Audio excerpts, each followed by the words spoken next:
할렐루야. 주 안에서 평안하셨습니까? 오늘도 귀한 예배에 참여하신 온 교회 가정에 늘 행복이 넘치시기를 주의 이름으로 축원합니다. 저는 오늘 요한복음 4장 15절에서 19절 말씀으로 행복의 길 선지자라는 제목으로 하나님 말씀 잠시 나누려고 합니다. 인생의 가장 중요한 이슈는 행복입니다. 그래서 인생은 끊임없이 다가오는 이 행복에 대한 갈증이 있는 것이죠. 다양한 갈증이 꼬리를 물고 오고 있습니다. 경제 그렇고요, 건강, 관계, 자녀, 취업, 결혼, 출산, 육아 이 등등의 그 모든 인생의 분야에서 순차적으로 또는 산발적으로 또는 동시자발적으로 다가오는 것입니다. 그래서 우리 인생은 이 욕구들을 충족하려고 끊임없이 노력합니다. 적당히 포기하는 것도 있고요. 이것이 최선의 방법이다 그렇게 생각을 해서 결정하고 시도하고 성취하는 것도 있고 실패하는 경우도 있습니다. 문제는 실패하면 그 이슈를 해결하지 못했기 때문에 그대로 있는 것이고 성공해서 성취한다고 해도 다시 반복되기 때문에 이 이슈는 평생을 따라다니는 것 같습니다.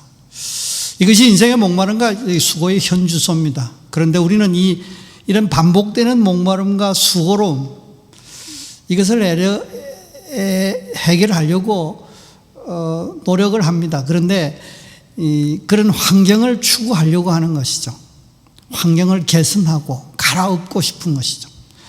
오늘 본문은 이 수가성 누님도 우리와 별 다를 게 없는 인생을 한 사람이다 그렇게 얘기할 수 있게 합니다. 그녀는 예수님의 그 영원히 목마르지 않는 생수에 대한 얘기를 듣고는 솔깃하여서 자신도 달라고 그렇게 말씀합니다. 이런 물을 내게 주사 목마르지도 않고 여기 물길로 오지도 않게 하옵소서 그렇게 말씀하시는 거죠. 그녀는 시도 때도 없이 끊임없이 찾아오는 그 목마름에 짜증이 났을 것입니다. 그때마다 목마름을 해결하기 위해서 그 물길로 가야 하는 그 수고로움 여기에도 지쳤을 것이라고 생각합니다. 이 수가성 누님표 인생에 대한 정의는 갈증과 수고의 연속인 것이죠. 그래서 탁월하고 그 신비한 물에 대해서 이야기를 듣자마자 그것을 얻어 마시기를 강구했던 것입니다. 앞 본문에 이 행복의 세 조건을 제시하였습니다. 환경이 조성돼야 되니까 우물이 소유가 필요하고요. 수단인 두레박이 있어야 되고 유지를 위해서 좋은 관계가 필요하다 그렇게 얘기했었는데요. 오늘은 그 다음 본문으로 행복의 길, 실제로 행복을 누리는 방법을 제시하는 것입니다. 인생이 구체적으로 어떤 실행과 도전으로 통해서 행복을 실제로 얻어서 누릴 것인가 이런 것을 설명하는 것이죠.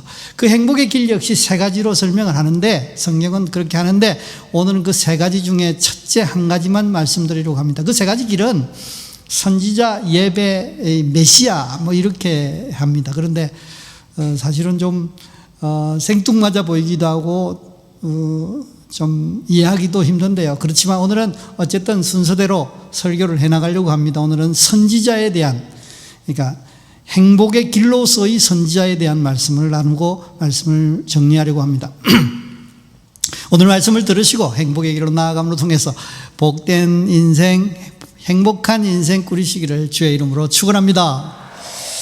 인생이 어떻게 목마름과 수고의 문제를 해결하고 행복을 누릴 것인가, 진정한 행복의 길이 무엇인가, 하나님께서는 오늘 이 본문을 통해서 우리에게 그 문제에 대한 답을 주시기를 선지자다, 그 길은 선지자다 그렇게만 말씀하시는 것이죠. 선지자를 만나야 한다 그렇게 얘기하시는 것입니다. 이 본문 얘기를 좀 잠시 먼저 하고 설교를 진행하려고 합니다. 예전에 그 신비한 물에 대해서 얘기를 듣자마자 그 물을 달라고 합니다. 그래서 목마르지도 않고 물길로 오지도 않게 해달라는 것이죠. 15절에 여자가 가로되 주여 이런 물을 내게 주사 목마르지도 않고 여기 물길로 오지도 않게 하옵소서 그렇게 했습니다. 어김없이 찾아오는 갈증과 길로 오는 그 번거로움을 한꺼번에 해결하고 싶은 마음이 있는 것이죠. 환경을 개선하고 싶고 다시 조성하고 싶고 소위 말하면 팔자를 고치고 싶었던 것이죠. 그런데 예수님께서는 이 말씀을 듣자마자 뭐 주겠다 안 주겠다 이렇게 말씀 안 하시고 가라사대 가서 내 남편을 불러오라 그렇게 말합니다.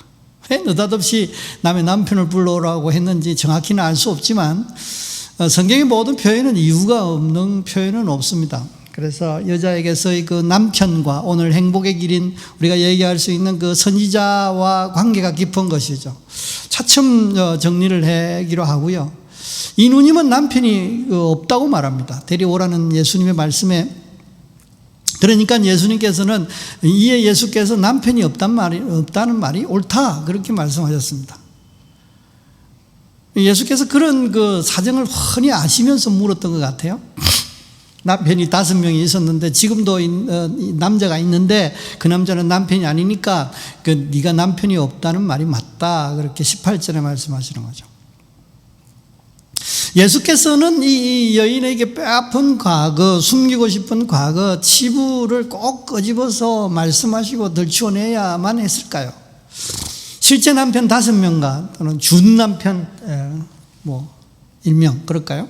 썸 타고 있는 남자친구, 결혼을 전제로 진지하게 만나고 있는, 또 밀당을 하고 있는 그런 남자 일명, 이렇게 얘기할 수 있을 것 같습니다. 그래서 6명이에요. 여자는 왜 남편이 5명이나 되었고 지금도 새 남편을 만드는 시도를 계속하고 있을까요? 이유가 뭘까요? 그녀는 자신에게 지겹게 찾아오는 이 목마름과 수로움에 도움을 주고 해결책을 찾을 남편을 찾았던 것이죠. 남편 5, 그리고 썸남 1, 그래서 합 6명이라는 것은 세상의 모든 방법이는 세상의 어떤 존재를 어떤 바란 존재를 만난다는 의미입니다. 세상 모든 남자와 결혼을 해도 그 여인이 느끼고 있는, 그 여인이 아파하고 있는, 그 이슈로 삼고 있는 그 문제, 그 목마름과 수고를 근본적으로는 해결할 수 없다는 것이죠. 그래서 갑자기 마지막에 여자가 말하기를 선지자로소이다 이렇게 하면서 이 본문이 마쳐집니다. 19절 말씀이죠. 여자가 그러되 주여 내가 보니 선지자로소이다. 보고 선지자로 인식했다 이 말이에요. 그냥 단순히 뼈아픈 과거를 숨기고 싶었던 그 과거, 남자에 대한 내용을 말씀하셔서 선지자로 꼭 집어서 치부를 찔러서 선지자로 그렇게 인식했을까요? 그것보다는 그 사실을 넘어서 자신의 생각, 자신의 의도, 자신의 마음을 다 꿰뚫어 보고 계심을 보고 그는 그렇게 고백했을 것이라고 봅니다. 정리하자면 이 본문의 결론으로 중요한 메시지를 전달하고 있는 것이죠. 이 여인이 이 목마름과 수고로움의 문제는 이 6 남자를 만남으로 통해서 해결할 수 없다. 이 7번의 만남이 필요한데 그 7번의 만남이 누구냐? 선지자라는 거예요. 뒤에 그 메시아 예배라는 그 방법도 없잖아 있습니다만 이 선지자라는 방법이 중요하다고 하면서 첫 번째 제시하면서 선지자는 뭐 하는 분입니까? 하나님의 말씀을 전하는 자입니다. 그러므로 선지자를 만나야 해결된다라는 말은 하나님의 말씀을 들어야 해결된다 이 말이에요. 행복을 누릴 수 있다 이 말이죠. 그러니까 인생의 목마름과 수고로움의 문제는 환경을 개선하는 것, 세상 방법, 세상의 어떠한 방법을 다 갖다 대도 해결할 수 없다는 것이죠. 하나님의 말씀을 오직 듣는 것, 이것으로 해결할 수 있다 그런 얘기입니다. 인생은 모두가 탁월하고도 신비한 물을 소유하기를 원합니다. 왜냐하면 정기적으로 어김없이 갈증이 찾아오기 때문에 그것도 지겹고요. 그때마다 물 길러 가는 수고도 귀찮기 때문에 그렇습니다. 목마를 때마다 길러 가는 수고를 하지 않고 바로 떠서 먹기 위해서 물을 소유하면 좋겠다. 아예 그냥 곁에 두면 좋겠다. 그런 생각을 하는 거죠. 충분히 물을 미리 확보해 곁에 두는 것, 좋은 방법은 우리가 돈을 많이 재산을 축적해서 이렇게 갖고 있는 것, 소유하는 것, 이런 것 쉽게 생각할 수 있는 것이죠. 더 좋은 방법은 아예 목마름이라는 갈증 자체가 없이 늘 만족한 상태가 되는 것, 그런 것도 생각을 하는데 근데 인생에는 그런 것이 없어요. 이 세상을 살아가는 인생에는 그런 복은 누리기가 쉽지 않습니다. 그러므로 이 여자의 간구와 우리 모두의 마음이 같을 수 있는 것이죠. 우리도 이 여자처럼 이런 물을 내게도 주사 목마르지도 않고 여기에 물길로 오지 않게 하옵소서 구할 수 있다는 것입니다. 이것이 우리의 기도 제목일 수 있다는 것입니다. 그래서 우리는 재산을 많이 모아 축적해 놓기를 원하고 창고가 두둑하면 뭐 좀 그런 기분을 느끼지 않을까 그렇게 생각합니다. 그렇지만 쉽지 않습니다. 뭐 돈을 그렇게 모아서 두기도 쉽지 않지만 둔다고 한들 그 끊임없는 그 욕심이 생길 뿐이죠.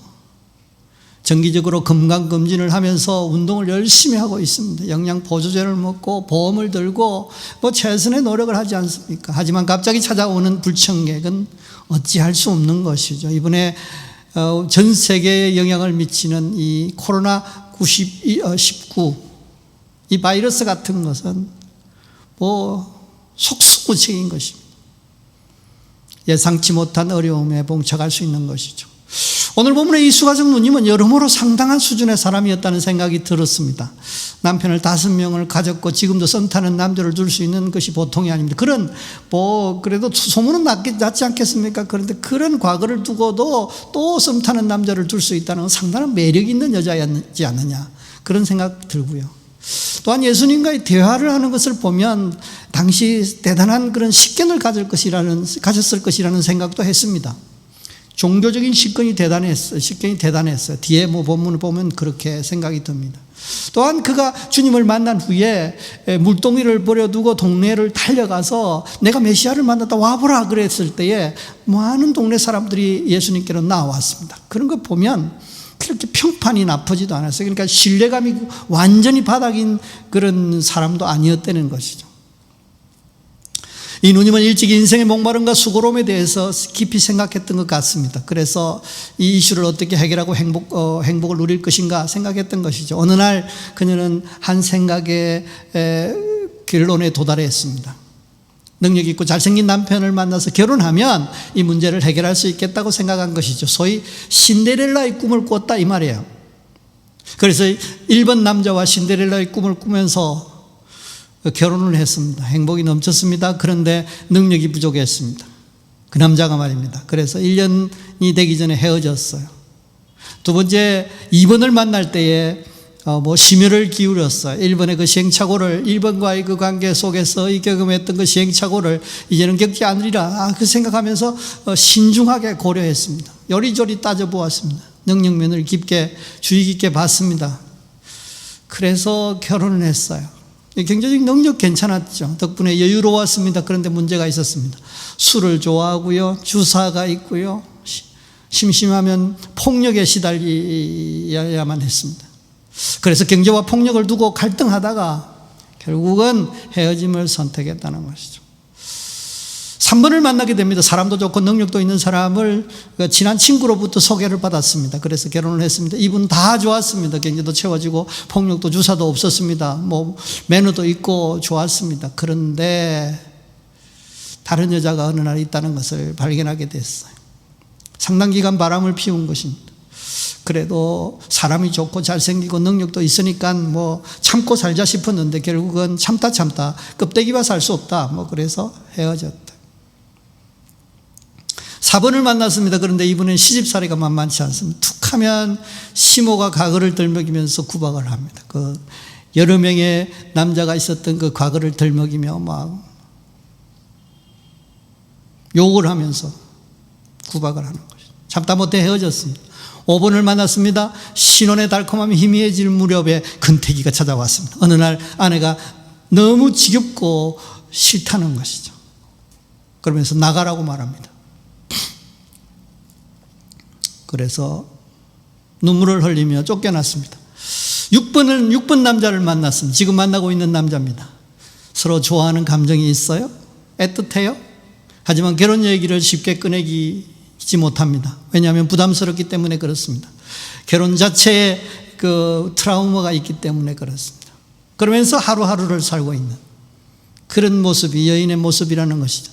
제가 유추해서 소설을 이렇게 써봤습니다. 그런데 중요한 사실은 다 결정적인 문제가 있었고 이 목마름과 수고로움을 근본적으로 채울 수 없었다는 것입니다. 우리의 삶에서도 이 여인의 모습을 찾을 수 있습니다. 인생의 갈증과 수고로움을 해결할 이 환경을 개선될 것을 꿈을 꾸면서 그런 시도를 할 수 있는 것이죠. 경제의 고통과 고난을 경험할 때에는 이 잔고만 어느 정도 경제만 충분하면 행복할 것이다. 근데 잔고가 실제로 생겨도 그것도 잠시 더 높은 잔고를 추구하게 되는 것을 발견하게 됩니다. 병약함을 경험한 사람들은 건강만 회복되면 충분히 행복할 것이다. 뭐든지 하면서 행복 만끽할 것이다. 극복하면서 행복 만끽할 것이다 싶지만 6개월이 지나기 전에 치료와 회복에 대한 그 감격은 사라져버리는 것이죠. 폭력에 시달린 사람들, 그것만 고쳐지면 그 폭력 없는 세상에서만 내가 놓치는 뭐든지 견디면서 살겠다 싶지만, 그러나 그것도 그렇지가 않습니다. 대부분은 실제로 해결되지 않고 또한 그 문제가 해결되면 다른 복병이 그 자리를 대신하게 되는 것을 경험하게 되는 것입니다. 또 이 당면한 문제를 해결하고자 끈질기게 시도하고 노력하다가 뭔가 마음이 지칠 대로 지쳐서 망가질 수 있는 것입니다. 이 모습이 우리 안에 있는 이 여인의 모습이라는 것입니다. 그런데 사람을 만나는 것이 상황을 개선하고 진정한 행복을 누리는 길이 못 된다는 것입니다. 오늘 본문이 그렇게 말합니다. 선지자를 만나야 한다는 것입니다. 선지자는 뭡니까? 하나님의 말씀을 선포하는 자입니다. 소위 인생의 목마름과 수고로움의 그 환경을 개선하고 그 행복을 누리는 방법으로는 반드시 하나님의 말씀을 들어야 한다는 것입니다. 그런데 모든 인생은 죄로 통해서 하나님과 원수관계에 놓였기 때문에 하나님의 말씀을 들을 수 없습니다. 설사 말씀을 듣는다 손치더라도 깨달을 수 없는 것이죠. 그러면 아무 의미가 없는 것입니다. 생명의 양식을 들어도 수용할 수 없기 때문에 생명의 양식을 먹고 영생을 경험할 수 없는 것입니다. 성경이 오픈되어 있습니다.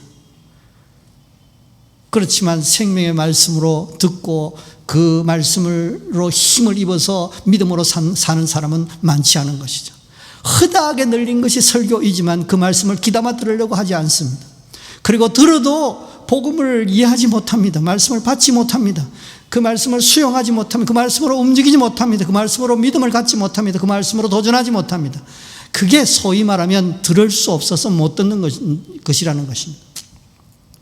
그러므로 인생이 목마름과 수고로움에서 진정한 자유를 얻지 못하는 것이죠. 천국을 경험하지 못하는 것입니다. 그런데 예수 십자가의 은혜는 우리로 하여금 우리가 선지자를 만나게 하셨습니다. 그래서 소위 하나님의 말씀을 들을 수 있게 하셨다는 것이죠. 죄로 통해서 하나님과 원수되었던 관계를 예수 십자가로 통해서 회복시키셨습니다. 그러므로 하나님의 말씀이 우리 영혼에 접해지게 하시고, 우리 하나님의 말씀을 우리에게 들려지게 하시고, 하나님의 말씀을 우리가 듣게 하시고, 우리가 하나님의 말씀을 들음으로 수용함으로 먹고, 그러므로 생명의 양식을 삼게 하셨다는 거예요. 그래서 그 믿음으로 통해서 그 믿음을 가지고 행하게 하시고, 그래서 천국의 은혜와 축복을 누리게 하셨다는 것입니다. 여러분, 목마름과 수고로움의 그 근본은 하나님의 말씀을 듣지 못하는 문제라고 성경은 말합니다. 아모스 8장 11절 말씀에 양식이 없어 주림이 아니며 물이 없어 가람이 아니요 오직 여호와의 말씀을 듣지 못한 기갈이라. 수고로움과 목마름의 그 근본은 양식 문제도 아니고 물 문제도 아니라 실제로는 하나님 말씀에 기인되어 있더라는 것입니다. 그래서 인생이 선지자를 만나는 것이 필요합니다. 그래서 하나님 말씀을 듣는 것이 중요한 것이죠. 여러분, 인생이 누구를 만나느냐는 참 중요한 것입니다. 만남이 인생에 지대한 영향을 미치게 되고, 만나서 듣는 말이 참 중요한 거죠. 아주 심각한 지대한 영향을 미치는 것입니다. 어느 날 TV를 보는데 그 송창식 씨가 노래를 하는데 옆에서 기타를 치는 분이 계세요. 함준호 기타리스트인데 한국 최고라고 그렇게들 얘기하고 있습니다. 함준호 선생이 이 송창식 씨를 만남으로 통해서 그가 최고의 기타리스트가 됐다, 그렇게 고백하는 것을 제가 본 적이 있습니다. 저는 믿음의 그장이라고 할 수 있는 조용기 목사님을 만나고 난 다음에 제가 깨달은 복음에 대해서 큰 확신을 갖게 됐어요. 국민의힘 11층 그 사무실에서 한 30분 정도 제가 만났었는데요. 목사님의 그 4차원 영성과 저의 그 축복식 그리스를 같이 나누고, 그러는 중에 그분이 어디 보잘것없는 제가 제의 신학과 신앙에 대해서 인정을 해 주시는, 들어주고 인정해 주시고, 그리고 예언으로 축복해 주시는 것을 경험했어요. 그리고 큰 힘을 얻게 됐습니다. 이처럼 인생이 누구를 만나느냐는 참 중요한 것입니다. 평생의 영향을 받기 때문이라고 얘기할 수 있는 것이죠. 그래서 선지자와의 만남이 아주 중요합니다. 말씀을 전하는 이 선지자, 말씀을 듣는 것을 의미하는 것이죠. 그래서 설교가 들리는 교회에서 신앙생활을 하는 것이 귀합니다. 내 영이 정기적으로 말씀의 설교를 통해서 말씀의 터치를 받아서 영적 충전이 이루어져야 되는데, 그게 예배 중에 실제로 그 실황 속에서 듣는 그 설교를 들으면서 하나님과의 교제를 하고 영적 터치가 이루어지고 내 영혼이 소생해지고 충전이 일어나는, 그거 굉장히 중요한 것이죠. 설교를 통해서 복음을 들으면 부정적인 생각과 좌절과 한숨이 사라지고 긍정과 축복과 희망의 생각이 들기 시작하고, 그렇게 말이 나오기 시작하는 것입니다. 여러분 생활 속에서 막 한숨과 좌절과 부정의 말이 나오기 시작하면 내가 믿음이 떨어졌구나, 그렇게 생각하고 그때 말씀을 찾을 필요가 있습니다. 월요일쯤에 제가 자신이 한숨과 좌절과 부정의 말이 나오기 시작하면 이게 곤란한 거예요. 주일날 은혜를 못 받은 증거입니다. 말씀이 들리는, 말씀을 통해서 감격을 경험하고 복음을 듣고 복음의 터치가 일어나고, 그래서 믿음이 소생하게 되고 영적 충전이 이루어지는 그런 역사가 매주 있어야 됩니다. 왜냐하면 인생은 세상에 살고, 세상에는 엔트로피 증가의 법칙, 무질서도가 자꾸 증가하는 그 법칙에 영향을 받기 때문에 자꾸 충전해놔야 되는 것이죠. 그래서 우리가 정기적인 예배를 참여하는 것입니다. 예배는 영적 종합 비타민이기 때문에 그 중에 그 중요한 것이 뭡니까? 여러 기도, 찬양 중요하지만 말씀이 중요한 건 아주 긴 시간들 말씀을 듣지 않습니까?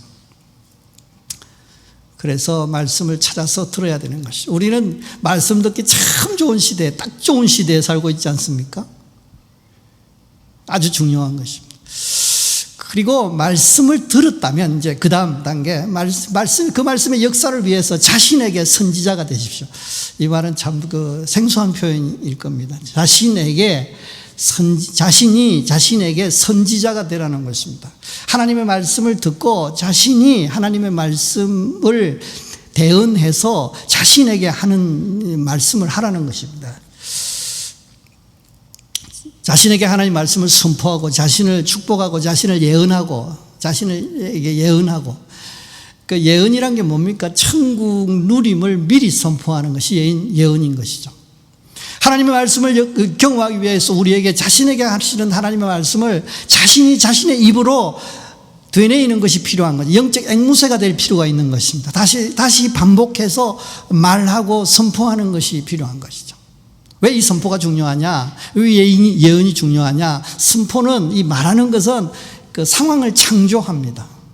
그래서 선포가 중요한 것이죠. 하나님께서도 천지를 창조하실 때에 손가락만 까딱하고 이렇게만 해도, 눈만 이렇게 고개만 까딱까딱 해도 세상이 창조될 수 있는 조건, 왜냐하면 전능하신 분이시니까. 그런데 그분이 기꺼이 말씀하십니다. 빛이 있으라 하심에 빛이 있었고, 그러잖아요. 선포하시는 거예요. 하나님의 일가가 선포, 바라보고 감격하고 좋았더라고 표현하고 그런 것인데, 이 중요한 건 뭐예요? 빛이 있으라 하셨다는 거예요. 선포하고 예언하고 말하는 대로 상황이 창조됩니다. 그래서 우리는 기도 속에서 그런 것을 할 수 있지 않습니까? 그래서 기도라는 방법이 아주 탁월한 거예요. 어느 날 우리는 기도한 대로, 우리가 기도해왔던 대로 그 상황에, 그 환경에, 그 자리에 서 있는 것을 발견하게 될 것입니다. 그래서 마귀는 기도를 못하게 합니다. 그래서 우리는 기도를 믿음이 아니고는 할 수 없다. 그러면서 기도하면서 우리는 믿음을 갖게 되고, 믿음을 유지하고, 기도로 선포하고, 기도 중에 예언을 하고, 기도 중에 축복하고, 그러므로 통해서 기도의 응답을 경험하게 되는 것입니다. 그러므로 자신에게 선지자가 되는 거 아주 중요해요. 영적 앵무새가 되는 거 중요해요. 하나님 말씀을 받았으면 그 말씀을 그대로 따라서 다시 되뇌이는 것입니다. 그것이 선포입니다. 이 원리와 이 운동이 제 사역에 아주 중요한 부분이에요. 저는 평생도록 이제 남은 여생을 그런 운동을 하면서 지내려고 합니다. 아울러 다른 사람을 위한 선지자도 될 필요가 있어요. 다른 사람을 믿음으로 축복하는 것입니다. 믿음으로 잘 될 것이라고, 믿음으로 형통하겠다고 그렇게 미리 봐주는 것. 그 사람이 그렇게 지금 상황이 그렇게 되었기 때문에 그렇게 될 것이기 때문에 그만큼 능력이 있기 때문에가 아니라 우리 믿음으로 그렇게 미리 말하고 이렇게 선포하는 것입니다. 그게 뭡니까? 예언이라는 것이, 그게 축복이라는 것이죠. 하나님 말씀을 받고 그리고 난 다음에 우리가 선포하고 우리가 예언하고 우리가 그대로 앵무새처럼 말하고 되뇌이고 그런 거 중요하고, 그 다음에는 뭐예요? 그러면서 하나님 말씀을 받았으면 그 말씀에 도전을 하실 필요가 있어요. 움직일 필요가 있다고요. 그래야 비로소 하나님의 역사가 따릅니다. 한국에서 사역할 때 일입니다. 어느 날 저녁 집회를 마치고 사택으로 돌아갔는데 입구에서 한 젊은 집사님이 기다리고 있었습니다. 사업에 투자에 가부를 결정하지 못하고 고민하는데 오늘 말씀을 듣고 투자를 결정했다는 것입니다. 대출을 받아서 사업을 확장해서 수주를 받느냐 마느냐를 결정해야 되는데 이 젊은 사업가로서는 이 리스크 부담이 너무 부담스러웠어요. 그래서 고민했다는 것입니다. 그런데 어느 날 제가 설교하는 그날 밤에 설교하는 중에 하나님 말씀을 설교를 통해서 하나님 말씀을 듣고 믿음을 가지고 진행하기로 결정했다는 것입니다. 제가 약간 부담도 되고 겁도 났습니다. 승패의 책임을, 일만의 책임을 져야 될 듯한 그런 생각 때문에 그렇습니다. 그분에게 제가 말했습니다. 제가 집사님의 상황을 알고 설교한 것이 아니다. 하나님께서 저의 설교를 통해서 집사님에게 개인적으로 말씀하신 것이지, 집사님이 그것을 믿고 따르고 거기에 대해서 하나님의 역사하신 것은 하나님께서 책임지실 것이다. 그렇게 말하고 헤어졌습니다. 그리고 좀 지나서 저는 선교지로 왔습니다. 10여 년이 흘렀습니다. 그런데 근래 그 교회에, 사역하던 교회니까 다시 집회를 하게 되었고 그분 소식을 듣게 되었는데 장로님이 되셨다는 것이죠. 아주 다행이고 반가웠어요. 그 말씀을 듣고 그때 결단한 그 믿음에 하나님의 역사가 있었던 것입니다. 그 과정엔 고난도 있었겠죠. 여러 가지 과정들도 있었겠죠. 그렇지만 성공한 것입니다. 만약 듣지 않았다면, 도전하지 않았다면 잠시 그 말씀이 자기 속에 들어와서 머무르다가 어느 날 쓰레기통에 버려졌을 것입니다. 소멸되었을 것입니다. 그런데 그분은 믿음으로 그것을 받고 그것을 가지고 믿음으로 도전해서 열매를 얻은 것이죠. 많은 경우 소멸되는 경우가 허다합니다. 아무런 역사가 나타나지 않을 수 있어요. 그럼에도 불구하고 하나님께서도 벌하신다든가 그런 것도 없어요. 듣지 않는다고 해서 크게 천둥번개가 친다든가 그런 일도 없어요. 그런데 순종하는 자만큼, 순종하는 자만이, 도전하는 자만이, 감동에 움직이는 자만이 하나님의 그 풍성한 열매를 경험할 수 있다는 것입니다. 사랑하는 성도 여러분, 정리하고 말씀을 마치려고 합니다. 선지자를 만나 하나님의 말씀을 들으십시오. 이것을 굉장히 귀중하게 여기십시오. 말씀을 듣는 일에 시간을 할애하고 에너지를 투자하십시오. 생명의 말씀입니다. 말씀 듣는 일에 집중하십시오. 너무 쉽게 만날 수 있는 시대에 살고 있지 않습니까? 그 말씀을 말입니다. 읽을 수도 있고요. 인터넷으로 언제든지 접하면 설교를 들을 수 있어요. 제일 좋은 것은 실제로 자기가 예배에 참여해서 예배를 드리는 중에 하나님 말씀을 듣는 것이 가장 좋습니다. 가장 효과적입니다. 하나님 말씀의 역사를 현저하게 경험하기 위해서 기꺼이 선지자가 되십시오. 뭐라고요? 하나님의 말씀을 듣고 하나님 말씀을 선포하는 것이요. 영적 앵무새가 되신다고요. 예언을 하라는 것입니다.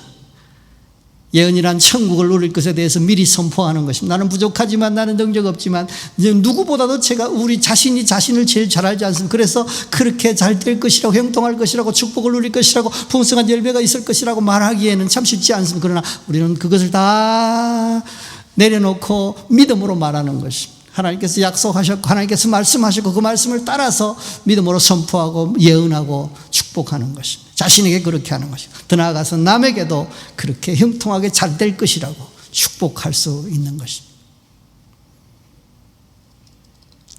우리는 그 말씀을 받고 기도 중에 하는 것이 제일 좋아요. 일상에서 그렇게 말하는 것도 중요하지만 기도 중에 자꾸 선포. 하나님 말씀은 그렇게 말씀하시지 않습니까?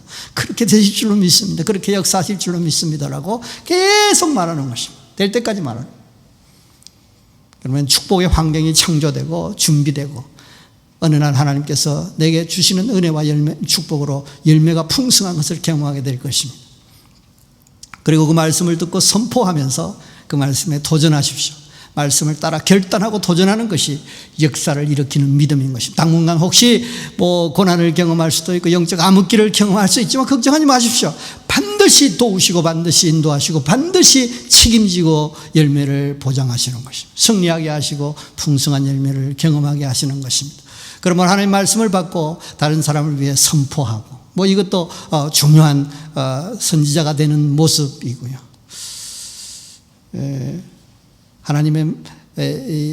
하나님께서 오늘 또 말씀하시는 이 행복의 길 첫 번째 선지자 이 무엇입니까? 하나님의 말씀을 듣고 그 말씀을 받고 내가 그 말씀대로 되뇌이고 그리고 그 말씀 속에 있는 것을 위해서 내가 도전하고 움직이고 순종하고 액션을 취하는 것입니다. 그러므로 주시는 은혜와 축복을 만끽하면서 또 다른 사람을 축복하는 데 귀하게 쓰임받게 되는 것입니다. 그러므로 선지자의 방법, 즉 말씀을 듣고 선포하고 도전함으로 통해서 행복을 만끽하시는 여러분 되시기를 주의 이름으로 축원합니다.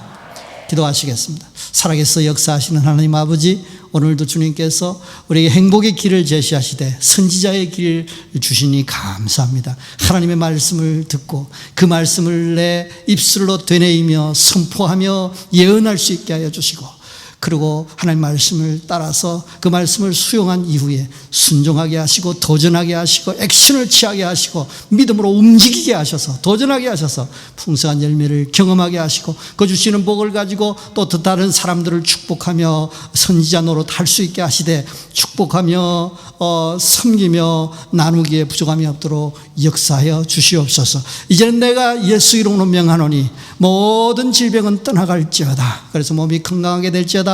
회복될지어다. 경제의 문제가 회복될지어다. 관계의 문제가 회복될지어다. 하나님 주신 축복으로 풍성하게 될지어다. 그러므로 통해서 행복이 만격되어지게 하시되 하나님 말씀을 받게 하시고 말씀을 선포하게 하시고 그러므로 통해서 말씀을 우리 속에서 이루어내게 하시고 손과 발로 끝으로 도전해낼 수 있게 하시고 표현해낼 수 있게 하셔서 하나님의 역사를 경험하는 저희 온 식구들 되도록 인도하여 주시옵소서. 이제는 주 예수 그리스도의 은혜와 하나님의 크신 사랑 성령님의 역사하심이 오늘도 행복의 길 선지자의 말씀을 듣고 말씀을 듣겠나이다 말씀하여 주시옵소서. 말씀을 듣고 말씀을 그대로 선포하는 종 되게 하시고 또한 그러므로 통해서 말씀을 믿고 말씀을 붙잡고 도전하는 삶으로 통해서 풍성한 삶을 누리기를 원하는 행복을 만끽하기를 원하는 온 식구들 머리머리 위에 가정 위에 사업 위에 직장 위에 이제부터 영원토록 함께 있을지어다. 아멘.